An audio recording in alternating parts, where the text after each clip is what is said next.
आप देख रहे हैं अब तक न्यूज इंडिया, जो आपको रखे आगे। इसराइल की फलस्तीनी मुसलमानों पर बर्बरियत को आज 173 दिन मुकम्मल हो चुके हैं। अब तक तकरीबन 35,000 फलस्तीनी कलमा हक के खातिर शहीद हो चुके हैं और लाखों की तादाद में जख्मी हैं, लेकिन इनका जज्बा ईमानी चट्टान की तरह मजबूत है, जो किबला अव्वल के तक़द्दुस व हिफाजत की खातिर अपनी जानों का नजराना पेश कर रहे हैं। अमेरिका के दम पर उड़ने वाली नाजायज व नापाक रियासत इसराइल के तकरीबन 1 करोड़ यहूदी पूरी दुनिया के 200 करोड़ नामोनिहाद मुसलमानों पर भारी पड़ रहे हैं।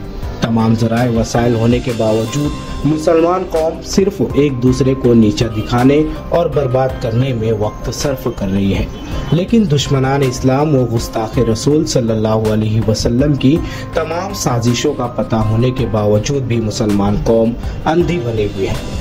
एक वक्त था जब मुस्लिम माएँ अपने बच्चों में ईमानी कुव्वत व जज्बा पैदा करने के लिए यहूद व नसारा जैसी इंतहाई मजबूत कुव्वतों की ईंट से ईंट बजा देने वाले शेर इस्लाम सुल्तान सलाहुद्दीन अय्यूबी और सलातीन उस्मानिया के बहादुरी के वाक़यात सुनाया करती थी। लेकिन लगता है आज उम्मत मुस्लिमा इस्लामी इक़दार व वाक़यात को अक्सर नज़रअंदाज कर चुकी है, जिसकी वजह से पूरी दुनिया के मुसलमान दुश्मनान इस्लाम के लिए तरने वाला बने हुए हैं। अरब ममालिक के हुक्मरानों से किसी भी किस्म की मदद या इक़दाम की उम्मीद रखना फजूल है, क्योंकि अरब हुक्मरानों के लिए अय्याशी और रियाकारी ही सब कुछ है। अगर इनके खिलाफ कोई कुछ बोलता है तब ऐसे लोगों को खामोश कराने के लिए उन्होंने कुछ रियाली पालतू मैदान में रख छोड़े हैं, जो अरब हुक्मरानों के दिफा के लिए एड़ी चोटी का जोर लगा देते हैं। बहरहाल दुनिया भर के मुसलमानों और अक़वाम मुत्तहिदा ने इसराइल की इस इक़दाम को रोकने की अपील की, जो बेसूद साबित हुई और आगे भी बेसूद ही साबित होती रहेगी, क्योंकि जंगे मुकाबले हिकमत अमली से जीती जाती है, न कि बातचीत और अपीलों से।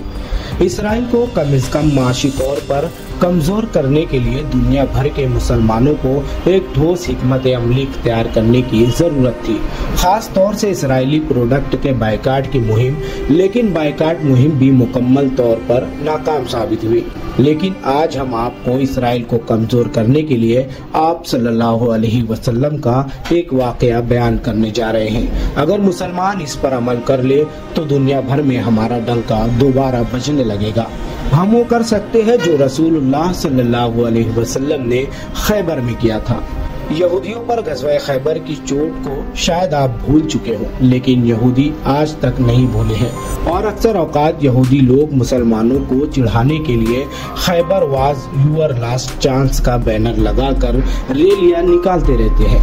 बहरहाल वाक़या इस तरह से है कि खैबर के किलों में पनाह लेने वाले यहूदी खाने पीने का सामान लेकर हमारे नबी सल्लल्लाहु अलैहि वसल्लम के जाने के मुंतजिर थे, चूँकि खैबर के किले एक ठोस ऊंची जगह पर थे। अगर आपने तीर मारा तो वो तीर आपके पास वापस आ जाएगा, अगर पत्थर भी फेंको तो वो उन तक नहीं पहुंचेगा। इस वजह से खैबर को फतेह करना काफी मुश्किल था। इस्लामी फौज कई दिन मुहासरा किए इंतजार करती रही, लेकिन यहूदियों ने किले नहीं छोड़े। मुसलमानों का ज़ख़ीरा और उनके हौसले ख़त्म होने जा रहे थे। फिर हमारे प्यारे आका नबी करीम सल्लल्लाहु अलैहि वसल्लम ने एक हिकमत अमली इख्तियार की। उन्होंने यहूदियों को उनके बिल से निकालने की एक तरतीब बनाई और वो हिकमत अमली थी यहूदियों को माशी तौर पर कमज़ोर करने की।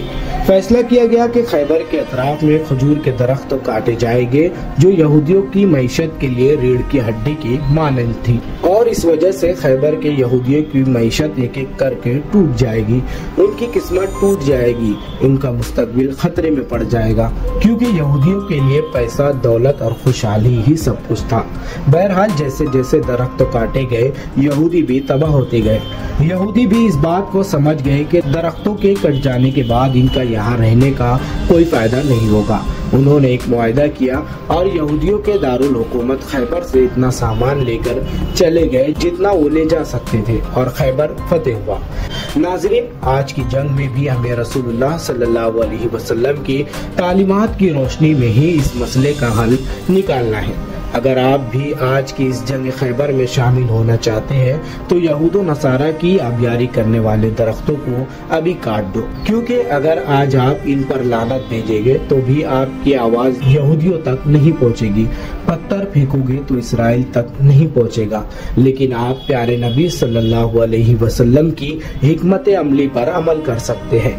اپنی کلہاڑی لیجئے اور یہودیوں کے درخت کاٹ دیجئے۔ صہیونیوں کی ہر تیار کردہ اشیاء جو آپ استعمال کرتے ہیں یہ وہی درخت کے مماثل ہے۔ ہر یہودی مصنوعات، چاہے وہ کھانے پینے کی اشیاء ہو، صابن ہو، تیل ہو، الیکٹرانکس یا جو کچھ بھی ہو، آپ اس کا بائیکاٹ کیجئے اور دیگر لوگوں کو بھی اس کی ترغیب دیجئے۔ انٹرنیٹ پر سرچ کیجئے کہ کون سی اشیاء اسرائیل کی ہے، اس کا بائیکاٹ کیجئے۔ اور ہاں، اسرائیلی اشیاء کا بائیکاٹ کرنے سے آپ نہ تو لنگڑے لولے ہو جائیں گے اور نہ ہی اندھے بہرے۔ اگر آپ اس قدر کمزور ہیں، اسرائیلی فوڈ اور ڈرنکس کے بنا ایک دن بھی نہیں گزار سکتے ہیں، تو کوشش کیجئے آپ اس پروڈکٹس کے نیم البدل جو پروڈکٹس ہیں ان کا استعمال کیجئے۔ ناظرین، اس بات کو بھی نوٹ کر لیں کہ اسرائیل کا مسئلہ صرف بائیکاٹ سے حل ہونے والا نہیں ہے، بلکہ ہمیں خود تجارت کے میدان میں آگے آ کر اپنی مصنوعات کو دنیا کے سامنے پیش کرنا ہے، جیسا کہ چین نے کیا ہے اور بھی صرف 40 برسوں کے اندر تجارت کی دنیا کا بادشاہ بن چکا ہے۔